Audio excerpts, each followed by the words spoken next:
Welcome to Fundraising Leaders with Drew, where we embark upon a journey to discover the heart and soul of nonprofit fundraising and decode the strategies that lead to fundraising success. I'm your host, Drew Clancy, and I am grateful to be joined today by Matt Altstiel. Matt is the Vice President for Development at the Alliance for the Great Lakes. Matt's fundraising journey is characterized by a deep-rooted connection to Chicago and Milwaukee and a commitment to the transformative power of effective communication and a multifaceted approach to leadership that integrates both his professional expertise and his personal passions. Let's jump right in with Matt.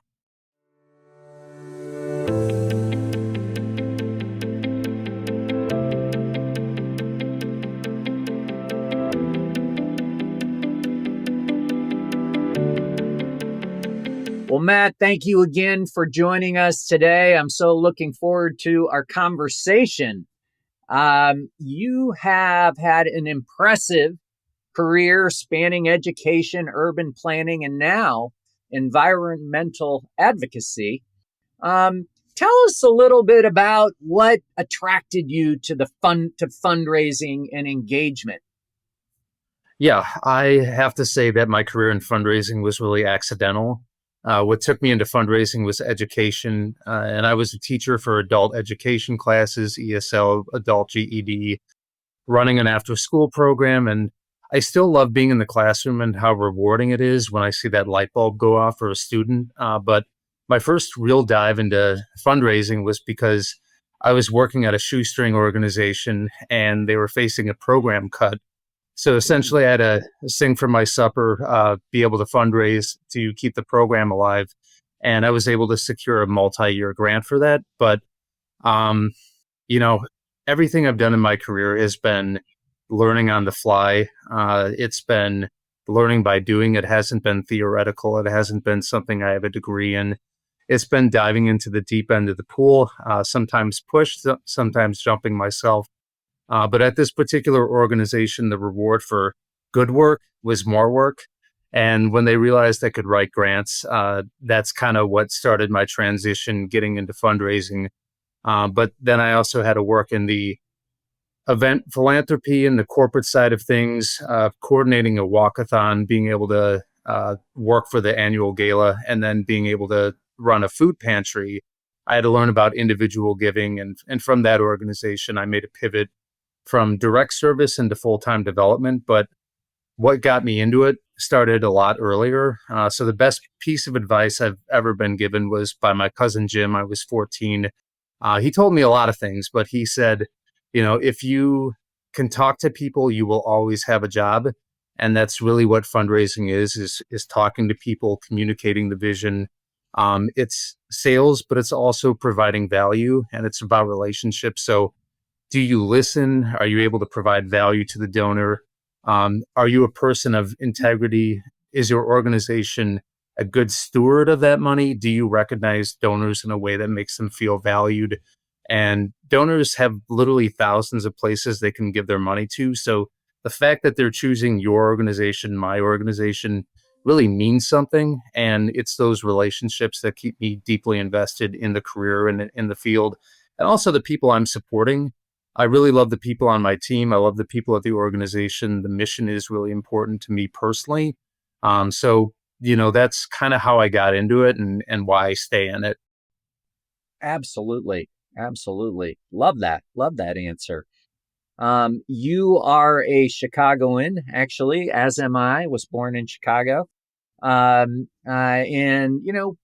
preparing for our interview today, looking at not only your background, but your interests. I know the city of Chicago has been an important part of your life. How has the city shaped your perspective on community engagement and also on philanthropy? Sure. So I'll say I'm a fifth generation Chicagoan, but with an asterisk. So I grew up in the Milwaukee area, just outside of Milwaukee, but 4 generations preceding me all grew up within either city limits or just outside of them. I've been in the city for 17 years now, and my wife is a born and raised Chicagoan. She told me that I got my official pass after I'd lived here 10 years. So Right. I'm a Chicagoan in her book, but I had to earn it. But I'll say that a lot of my formative childhood years were spent in Chicago at my grandma's house. Their backyard was in Chicago. Their front yard was in Park Ridge. So I kind of was able to claim both city and suburbs.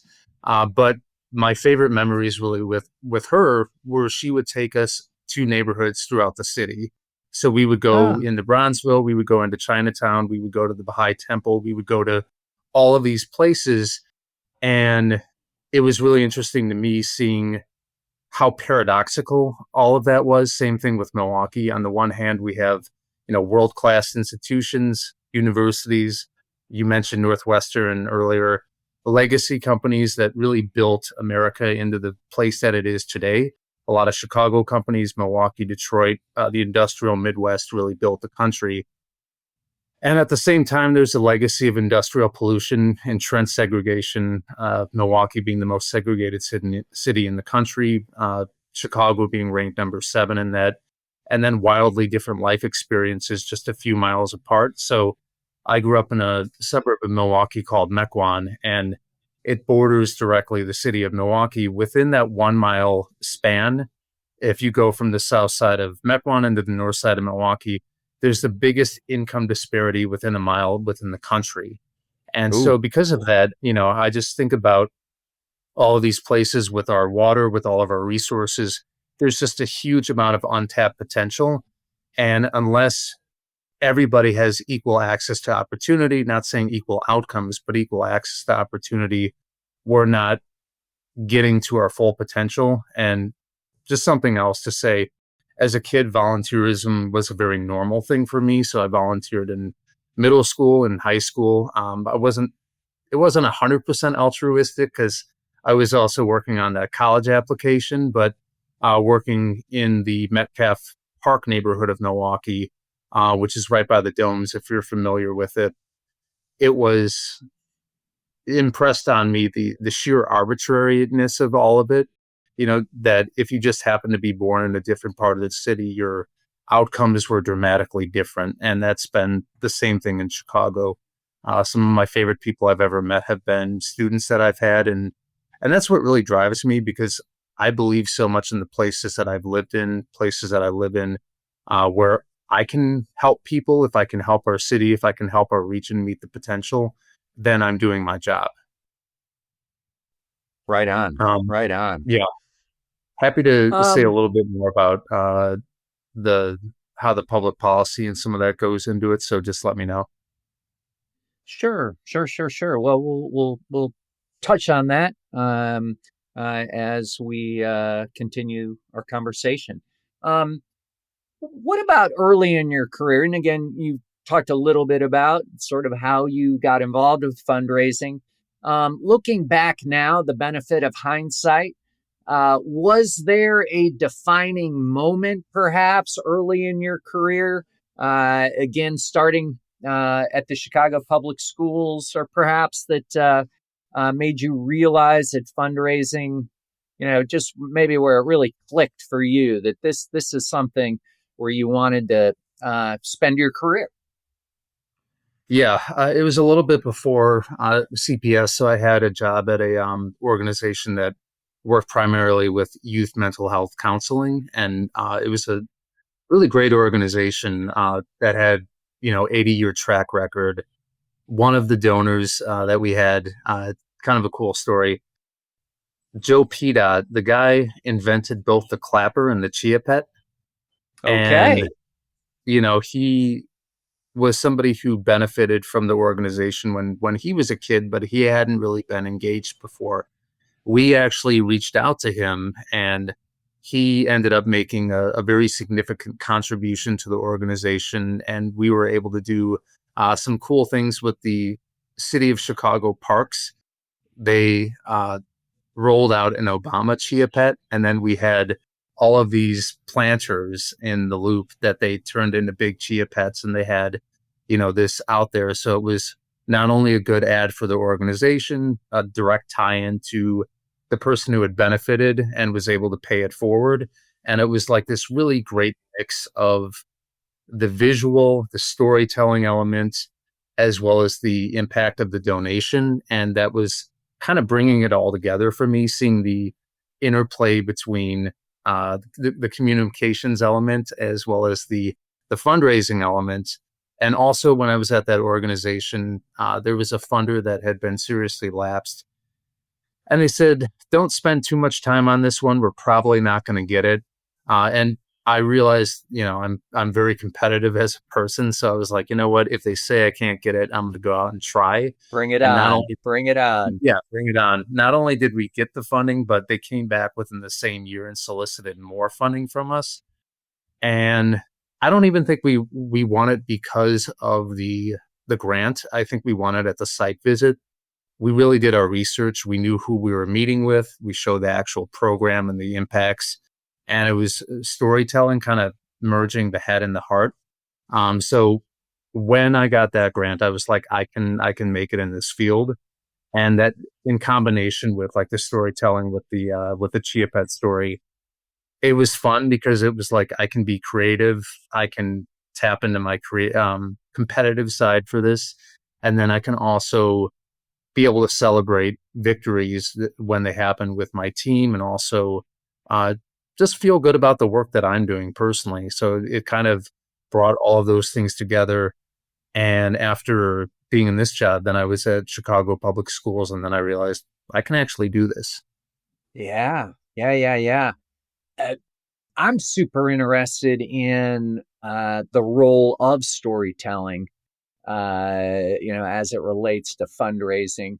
How do you see? How do you see that? What role does storytelling play, both in terms of the organization, but also the donor story as well? How do you see that? Yeah, so I kind of mentioned the head and the heart. Different messages are going to resonate for different audiences, but there has to be enough of both to kind of meet a broad audience. And Sure. most donors, some of them will want to walk out, so you can go deep into the policy, but you have to be able to communicate what the issues are and how that impacts me. Fundamentally, policy has to be personal. And so, how is my family impacted, my community? And so, I think one of the best ways that we talk about that at the Alliance is with microplastic, because we know that putting all of that plastic into your body is not ideal. But what about it? We need to talk about the visuals behind that. So, for example, like if we can say that the average person in the United States consumes the equivalent amount of a credit card of plastic per week, that's something that you can very easily picture. Or me being able to say, in Lake Erie, we have a higher percentage of microplastics or plastic just in the water, period, than the Great Pacific Garbage Patch, that gets people's attention. So it's being able to do that visual where you can wrap your head around it, but it's also, being able to talk about it on the microscopic level. So we had a partnership with Rush University Health System where we're talking about it from the environmental lens, but they were talking about it from what happens if you have a hip replacement, for example, and that hip replacement starts breaking down, what happens to that plastic inside of the body.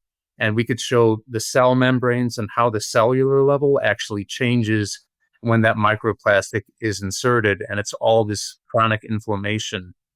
So that's a really powerful thing, being able to show people, because the picture is worth 1,000 words, but we can talk to not only what the problem is, but be a part of the solution. So we can say that, okay, we've produced a report. We have picked up 10 million pieces of litter. We know that 86% of it is plastic. We have action alerts. We have a script and a phone number where people can reach their individual legislators. We can point to an ongoing and soon to close foam ban in the state of Illinois, a single-use plastic ban in Minnesota, and extended producer responsibility in New York. And because we actually have some solutions to the problems, we're able to pair that together and we can say, hey, this is a big problem, but you personally can be part of the solution. And we have enough gravitas to be able to talk to federally elected leaders in state houses to drive that systems change, because we know that it's easy to pass the buck if we only put it on personal responsibility.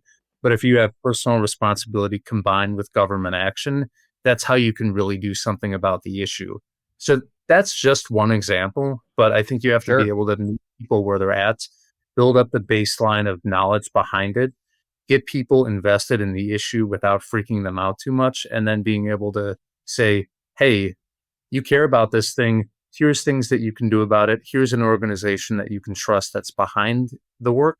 And if you give money to us, you know that your dollars are actually going to go to something that is going to resonate and make a big difference. Love that. Let's look at storytelling from the lens of the donor. Meeting with, understanding the donor story.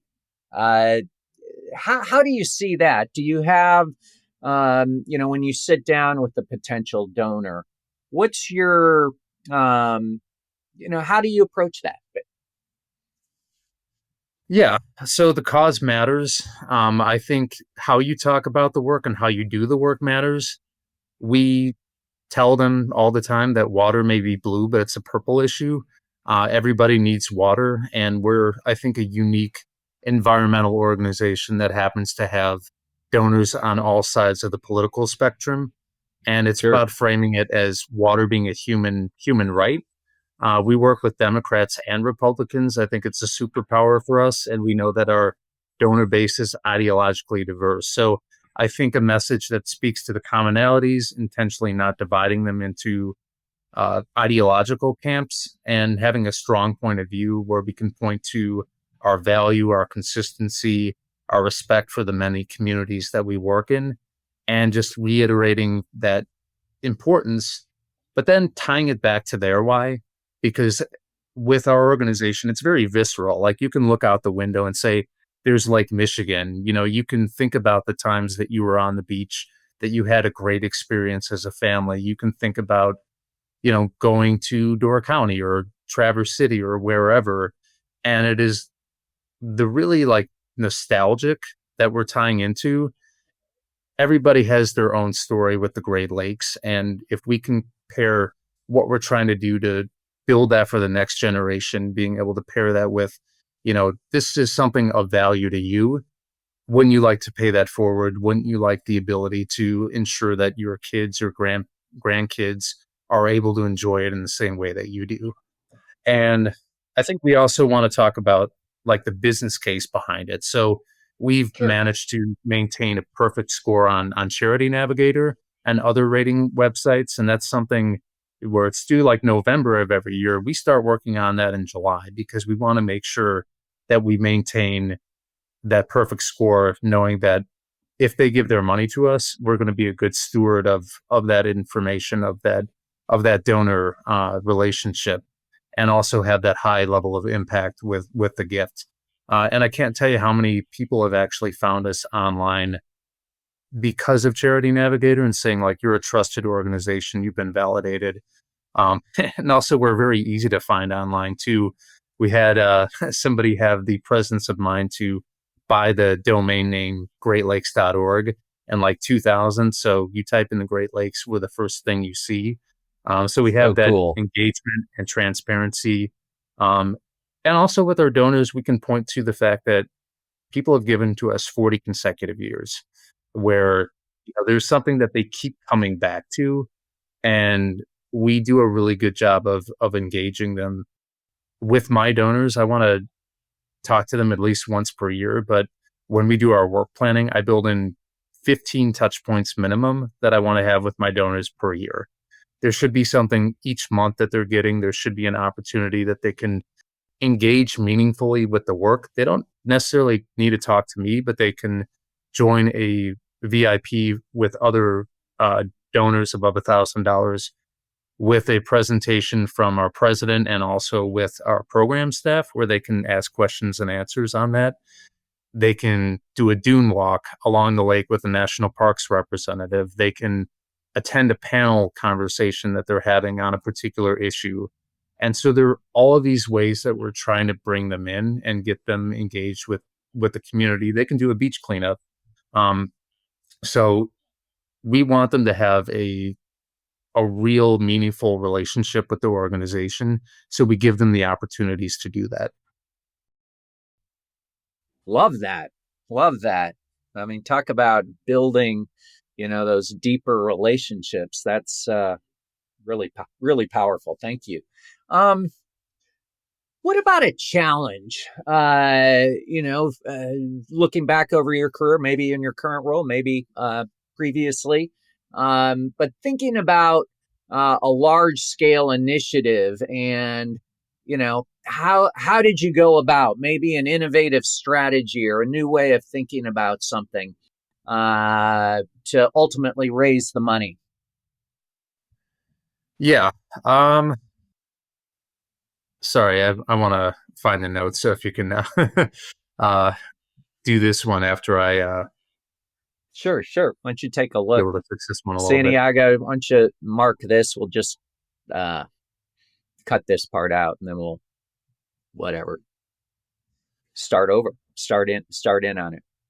So I can, Matt, when you're ready, let me know. I'll sort of reframe the question and turn it over to you. Okay. Yeah, I'm ready. I was able to find it. Awesome. Super interesting, Matt. Let's turn and look at perhaps a challenge that you've come up against, maybe in your current role, maybe in a previous one. Perhaps maybe a large scale project or initiative, and coming up with perhaps innovative strategies or a way to overcome this challenge. You mentioned that you're competitive. It sounds like if somebody tells you you can't do it, that may be all that's needed. But how do you, maybe getting into some of the specifics on that? Sure. So right now, I'm thinking about this issue a lot. Obviously, with everything happening in the current political moment, we know that there is a lot of uncertainty. As an organization, we're really lucky that we are only 2% federally funded. So we're not in the same position a lot of other organizations are. Sure. But we also know that the market can go down, and that can impact the strategic funds. So how do we think about major gifts and legacy gifts? We have a strategic fund, as I mentioned, but we don't have an actual plan giving program yet. So I'm currently in the present moment of defining that. And I'm just starting that educational journey myself. So I'm excited to start, digging into that and working with potential legacy donors. But it's one of those things, unless you are part of that universe, you don't know what you don't know. And Sure. so it's a lot of fact finding right now, and thinking about how do we put together a program? How do we learn from other organizations that have done this well? So I think a challenge is long-term financial stability within the industry, within my particular nonprofit, and how do we ensure that we have a future for another 55 years, and how do we build that strategic reserve to also be growing in the meantime. We did a strategic plan, like questionnaire. We're about a $5 million organization, and the aspirational goal that I wrote was $10 million. And that's, a crazy thing, but also thinking about, if you're going to grow as an organization, it's not just doubling your headcount. You have to build all of these additional structures behind it. So toward that end, I'm thinking about, how do I structure my team? How do I have the right roles to be able to be a best-in-class fundraising shop? How do we meet all of these donors? How do we build our digital fundraising, which we've seen industry-wide is kind of plateauing? And how do we, grow our capacity behind that? Because we know that younger folks are more tied to digital-first fundraising. And so I'm thinking about all of these things, but really top of mind for now is kind of the growing of the legacy program, because it's Sure. never been done before. It's a challenge. And I also think that I have the unique opportunity to shape that for the organization. Here, here. Love that. Um, Does that answer you know, your question? absolutely. Yes, yes, Okay. yes. Matt, in your role as vice president of development at the Alliance for the Great Lakes, you're responsible not only for development and fundraising, but also community engagement as well as communications. How do you align these different responsibilities? And where, how do you see those three at times quite different responsibilities? Sure. So my first task as a new leader there was bringing together these three teams that hadn't traditionally worked together, and if they did, it was done in a very piecemeal fashion. So I had to be very intentional when doing that. So as a starting point, I told them I hadn't done this before. I was very green in that particular team building and team combining part of that. And so I asked for patience for myself, for them, for the broader team, and them being okay with making mistakes and learning as we do it. Sure. So I asked them to buy into collective goals and aspirations. So we started a standing meeting once per week where the structure was we first had people sharing kudos, things that they were excited about, being able to lift up other members of the team. Then we had that update section, but then we had a deep dive each week where a half an hour is set aside for doing actual working meetings where we can talk through combined issues, talk through different plans. And by doing that, we're able to jointly problem solve. And I found that keeping the team informed and collaborating is really important to preventing siloing. And by knowing what the other members of the team are working on, we can have mutual accountability and buy in. And at the time, I told them, and this still holds true, that the best idea wins. I don't care where it comes from. And we'll do things by consensus. Ultimately, it's my decision, but I benefit from having more inputs, from being wrong, from having something that the rest of the team says, I don't know about that idea, and then being able to talk about, what's a better idea. So a lot of the really good ideas we've had as a team have come from a completely different department, being able to say, hey, what if you thought about it in this particular way? So I want to give credit to one of my team members. We had a monthly e-newsletter that went out to our VIPs. Nobody was reading it. We started doing this conversation where it was an invite only to talk directly with our CEO and our program staff. And we've seen dramatically heightened engagement because people know that, if I come for an hour 3 times a year, I'm going to be able to dive a lot deeper than I would by reading something. I can ask my questions. We can be in community together. And at the last one, we had a donor say, what you guys are doing is really important. I want to contribute $10,000. And this was a 10x difference in gift than this particular donor had made before. And it was because he had the individual opportunity to engage and listen directly from the president rather than just, getting an email from him. And so we eliminated a lot of the passive stuff, but that came up during one of our team meetings and we inaugurated that structure. The other thing that we do is we have a bi-monthly content calendar so we can look across our team with the VP of programs, our media relationship manager, to be able to look at the next 4 to 6 weeks, identify pain points, strategy. And then as a team, we also have an annual work plan that when I started, it was the third year coming in for our current strategic plan.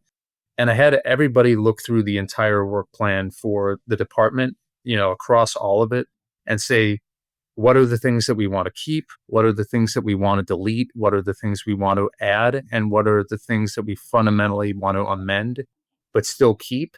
And by everybody weighing into that, we were able to have a really good conversation and put together our own work plan that was able to integrate all of the needs of the team. And so I think we're, hopefully they would agree, but we're always on the same page because we know what we're working on and we have a really strong team together. And then the last thing is we have an annual work plan that we do, our team retreat. And the first thing that we did at that retreat was coming up with a new name for the team, because we had to have something that encompassed all three parts of the team. So, we went with the advancement team. That's the cheeky name, the A team, which I like. And then being able to have, a conversation of our shared identity. And might sound a little bit woo-woo, but we had a lot of opportunities for the team to put together their own sessions. So we had 8 different breakout sessions. Each was led by at least 2 members, and they had to come up with the structure, the basis of the conversation. So it wasn't just me talking at them for, 18 hours or however long the retreat was. They were able to say, hey, this matters to me. This is a topic that I want to delve into. And then we did calendaring, where we looked at the entire year coming out of that, being able to put what had to be on the calendar, what we had some wiggle room with. And if there was something that was still a good idea that didn't quite fit, we have an ideas parking lot. And we've come back to that parking lot quite a bit to come up with good ideas or revisit things like, hey, this is the right time to do this thing now. So, Sure. it's been a lot of work. And I think it was 18 months to really get to that point where we were in a really good flow. But I think we established that basis for trust pretty early on.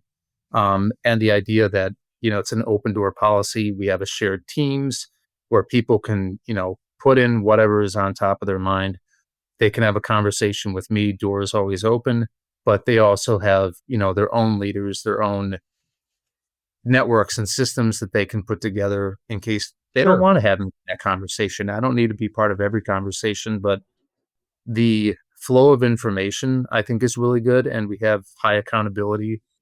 And finally, we have fun. I mean, we build in fun to everything that we do. What we do is serious work, but people don't keep showing up to the Alliance because we talk about threats. We talk about things that we can do. We talk about, how much we love the water. And that's something that connects all of us. Love that. Love that. Looking at your background, I'm interested to get your perspective on. You've been involved in now currently, obviously, environmental advocacy for the Great Lakes. But prior to that, you've got great experience in education. You've been involved also, I haven't touched on it too much, but the urban planning. How do you see those kind of 3 different types of fundraising? And obviously there are commonalities, but likely some differences. What have you learned? How has all this really impacted you as a fundraiser? Yeah, I think, I have been a fundraiser in each sector, and I've taken a lot from those experiences. So with education, I think about it in 2 ways. One is being a teacher and the classroom management aspect of that. And another is just being a small part of a much larger organization. So Chicago Public Schools, the 3rd largest school district in the country. Central office has 1,200 employees, and they were all co-located in that building before COVID, at least. But when I was a teacher, I think about you can only command your students' attention for so long. So you have to be succinct. You have to make the information relevant to your student. You have to offer opportunities for them to interpret, practice, master that skill, right? And so that's really helpful from leading a larger team. Now, to be clear, my teammates are not students, but for larger meetings, those classroom management skills and accountability Turns out are pretty really valuable. Yeah. really valuable. Yeah. And then when I was at CPS, I had to manage up, I had to manage down and across. And we had to bring together groups that often didn't interact very closely together, if not at all. And then we had to get to consensus quickly. We had often 3 weeks as lead time for a major federal grant. And, these grants, by the time it was all said and done, some of them were 120 pages. So we had to bring together, groups that had different pieces of information and then being able to put that all together in a winning package. And so it was like, how do we have the baseline information we need? How do we determine how we're going to get that information and when? We have to have a decision-making structure to make sure that the right people are weighing in at the right time. And I think a big part of that was just refining our standard operating procedures so that we knew what we were doing when. So we had some degree of uniformity, understanding, reliability of the structures, clear role delineation. It's all important. So Sure. if everybody can see how they fit into the work and what they're responsible for, that's really important. So what I really learned from that was communications, expectation setting, and accountability, and also just contingency. So if you couldn't get information, how did you go around that? How did you engage the right type of people? How did you accelerate things that needed to without putting somebody on the bus? So, there are ways that I could involve the superintendent of the entire school district, but did I need to do that? So, I wasn't trying to blow up anybody's spot, but I still needed that information. So there was a lot of small p politics to be able to navigate that bureaucracy that I think is helpful. So that's kind of from the educational perspective, but with urban policy, um, and you probably know this, everybody seems to think that they can do fundraising and they think that it is not, it's just going out and making the ask. And that's not the case. There's so much that goes behind it. And there's so much that happens before, during. But as fundraisers, I don't think we do a good enough job of bringing other people into that process. If we stay siloed, they think that, okay, it's just Matt having lunch with somebody and, he's going to make the ask. But there's a lot that goes into that. So from urban policy, it was like, how do I build a culture of philanthropy so that program staff are experts? They know what they know, but how can they be brought into the development process? Because they can be a really important ally for us. And so they can also seal the deal for an ask, but they need to be brought along and coached. So Right. that's one thing that I learned is that program staff, I love them and they're experts for a reason, but there's an ego that comes with that. So it's like, how do you do that massaging and that managing of that to actually have them feel like a full partner rather than just telling them, hey, write this report for me, give me this information that I need, because they want to be able to talk about their work. They're passionate about that. So we need to give them more opportunities. So, how do we get them reps with funders? How do they talk about the impact of the program? How do they develop their own elevator pitch? Why the work matters for the community? And so it's reciprocal. We should spend time learning about the program. We should be able to talk about that on our own, but they should also be willing fundraisers who are able to be a benefit with our ask. And so if we have that cadence transferability where we have a good rhythm where I could do it solo, they could do it solo, but we're better together. And if they see me really going across the line and saying, hey, I want to be able to help you, I want to be a good ally, and the same thing, it's reciprocal. And I'm building that relationship internally, which can also strengthen the relationship with the funder. And I think it also goes back to the storytelling side of things. Like, policy can be very abstract and boring, but the built environment, it influences everything we do. So if we think about like a broken sidewalk, right? If somebody is in a wheelchair and that broken sidewalk prevents them from getting to a bus station, that very much impacts their daily life. If the water is undrinkable because of lead service line, or if you have chronic flooding issue from being in a low-lying area, that's going to impact your home resale value. It's going to impact your health, particularly if there's a mold issue. It's going to impact the ability to invest in that community because it's not going to attract larger investments because people won't build on that marshy land. So if we think about like de-wonkifying that policy side of things and making the policy personal, that's a really important tool for fundraising, because you can go to somebody and say, hey, that's the government's job. But you can also tell them, we can help get the government to that better place so that the policy is actually working for you.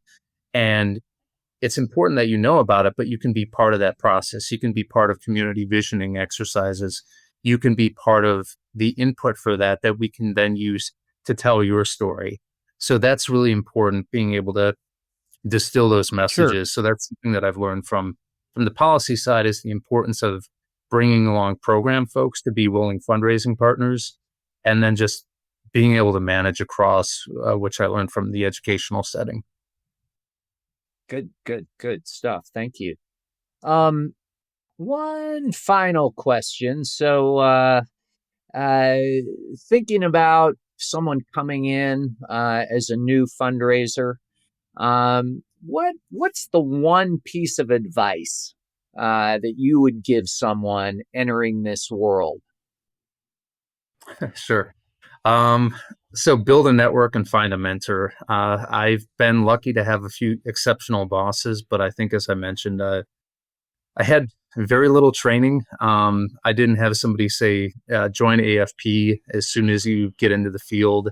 I really just learned by doing. And so I think until recently, the professional development side wasn't part of my actual practice and something that I sought out. It was more, I'm doing the thing, so I'm going to learn how to do it. But Sure. it doesn't hurt to join professional associations to seek out a mentor. You don't always have to fail at things first to be able to learn from it. And so if you learn from people who are really doing it well, organizations that you want to emulate, you can learn a lot from them, but you can learn a lot from everyone you meet. Sometimes, if you have a good mentor, you can use them as a sounding board. You can use them as an ability to say, you've done this thing, what worked, what didn't? I would like to do this thing. How do I get buy-in from my direct supervisor, from the board, from whomever? And so I think that's one thing that I would say is the community of practice and the professional development is really important, particularly early on, because you might not be able to have those experiences, but you should still know about them. A lot of Right. early fundraisers, they're not going to be on the call with a major funder. They're not going to be on a grant proposal conversation with, a multi-million-dollar funder. It's going to be a lot of like the behind the scenes work, but how do you learn about that so you can put yourself in a position to be in that place when the opportunity arises? Hear, hear. Matt, what great insights today. Thank you so much for being part of Fundraising Leaders with Drew. Thank you for all your great ideas, and look forward to connecting with you again soon. Thanks, we really appreciate it. All right.